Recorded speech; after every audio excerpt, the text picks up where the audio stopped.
փակեք այդ խանութը, այդ խանութում առևտուր պետքա չլինի։ Իմ վրա են վերցնում անձնական պատասխանատվությունը ու ամեն օր կողքով անցնելու եմ։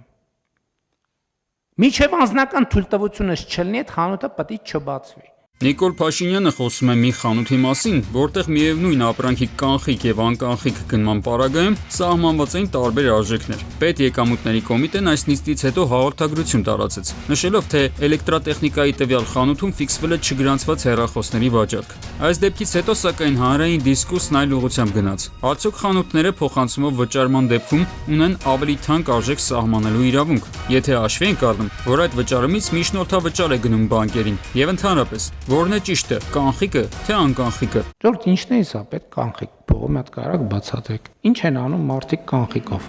Կաշառք են տալիս, ստվերային առևտուր են անում։ Ասենք ինչ պոզիտիվ բան կա,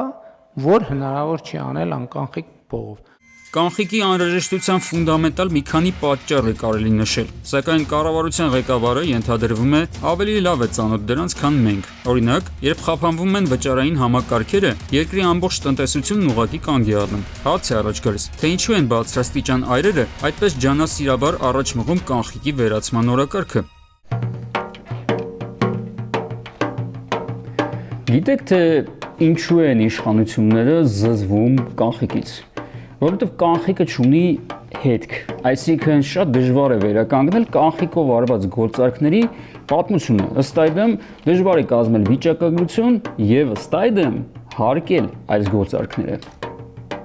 Հարց է առաջանում, ինչու են բիզնեսմենները դժկամությամբ ընդունում անկանխիկի կիրառումը։ Գուցե հնչեն կարծիքներ, որ դե քիչ են ուզում հարկ վճարել, չի բացառվում, բայց այստեղ կա եւս մեկ օղակ, որը տեղը տեղին օգտվում է անկանխիկի շրջանառությունից։ Խոսքը բանկերի մասին է։ Եթե հաշվենք 2018-ից մինչև հիմա, 2018 թվականի համախառն ամբողջ բանկերի շահույթը բոլորն իրար մոտ առապես $100 միլիոն է եղել, հիմա հասնում է 1 միլիարդի։ Այսինքն 10 անգամ բանկերի շահույթը մեծացել է վերջին 6-7 տարիների ընթացքում։ Բանկային համակարգի հրաշալի հաջողությունների մասին արդեն մի քանի տարի խոսվում է։ Պատճառները մի քանիսն են։ Ռուս-ուկրաինական պատերազմի արդյունքում Հայաստան մտած ֆինանսները, ռելոկանտների ֆինանսական գործարքները, վերարտահանումը եւ մի բան եւս, որը մենք նկատել ենք վերջին տարիներին։ Նախկինում, ասենք,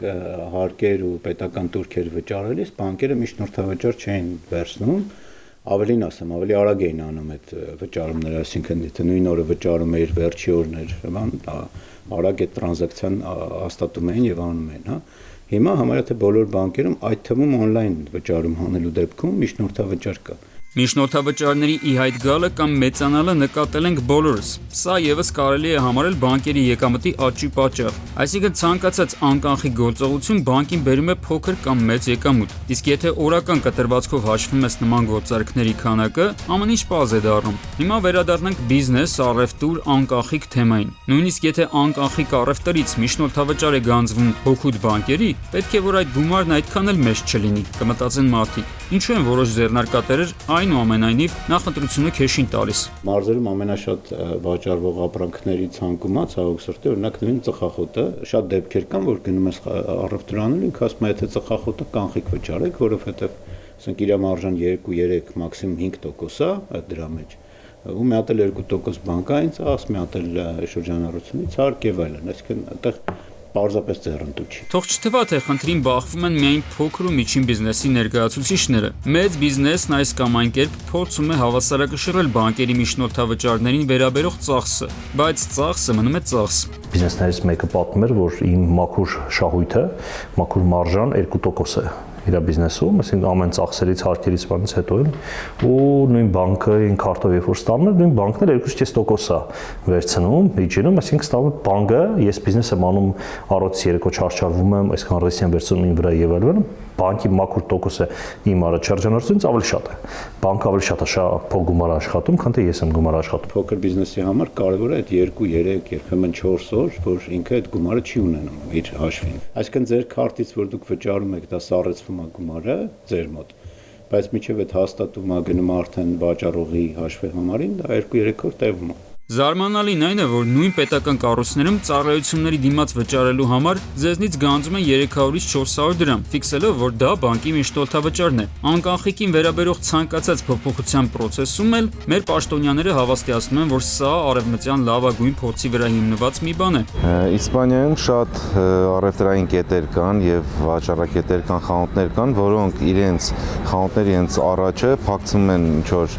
հայտարարություն, որ մենք 10 եվրոից, եթե ցածր առևտուր լինելու, մենք միայն կանխիկ ենք ընդունում, կամ 15 եվրո։ Մեր զրուցակիցն արդեն երկար տարիներ բիզնեսով է զբաղվում Իսպանիայում։ Բացատրում է, որ փոքր գնումների դեպքում անկանխիկի նկատմամբ անհանդուրժողականություն կա գրեթե բոլոր եվրոպական երկրներում, բայց դրա համար որևէ ձեռնարկատիրոջ կառավարության նիստի ընթացքում չեն սպառնում, չեն փակում բիզնեսը եւ այլն։ Քիչ է իր մոտ մարժան եւ եթե դու արտասահմանյան քարտով ես մանավանդ առևտուր անում, այնտեղ պահումը ավելի շատ անում բանկը եւ այդ մարդկանց ոնց որ շահույթը կորում է ու շատ մեծ թիվ է կազմում դա, եթե ինչ որ 5 եվրոյի մասին է խոսքը գնում։ Այստեղ եւս մեկ հարց է ի հայտ գալիս։ Հայաստանում այդքան բանկ կա։ Պետք է որ մեկի միջնորդավճարը մեծ լինի, մյուսինը փոքր։ Խոսքը մրցակցության մասին է։ 17-18 բանկ կա, որ բավական մեծ թիվ է, եթե համատենք Վրաստանը, Վրաստանում 2 բանկ կա։ Բայց ուրիշ հարց է, որ իրենք հնարավոր է իրար պայմանավորվեն, որոշակի պայմանավորություն ձեռք բերեն։ Հնարավոր է, ասում չեմ բնդում, բայց հնարավոր է իրար պայմանավորվեն։ Խնդիրն այն է, որ երբ ձեռնարկատերը տնտեսության իրական ոլորտի ներկայացուցիչը հասկանում է, որ փողով փող սարքելը շատ ավելի շահավետ է, էականորեն կորցնում է բիզնեսը զարգացնելու մոտիվացիան։ Այսինքն հիմնական խնդիրն է, որ բանկային լոբինգը անհամեմատ ավելի ուժեղ է, քան ռեալ սեկտորի տնտեսության լոբինգը։ Զուտ պետական կառույցների տեսանկյունից, զուտ պաշտոնյաների տեսանկյունից, ովքեր որ նախկինում բանկային սեկտորում են եղել, հետեւաբար տնտեսական ոլորտի որոշումները կայացվում են հաճախ այնպես, որ արդյունքում միշտ շահում է բանկային ոլորտը։ Գուցե սա է պատճառը, որ օրինակ բանկերի հարկերն ավելացնող օրինագիծը չի հաստատվում խորհրդարանում, իսկ փոքր ու միջին բիզնեսի հարկային բեռը ծանրացնողը ընդունվում է։ 55,000 տնտեսվարողին վերաբերվող նախագիծ էր,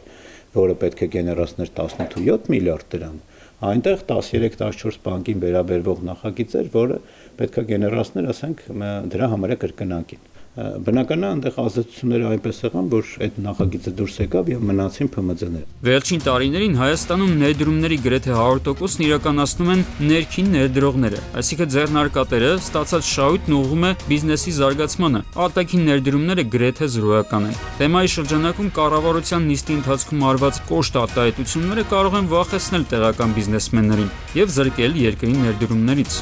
Արմեն Նաթալյան, Զորաբ Քարամյան, Սյուրանքին։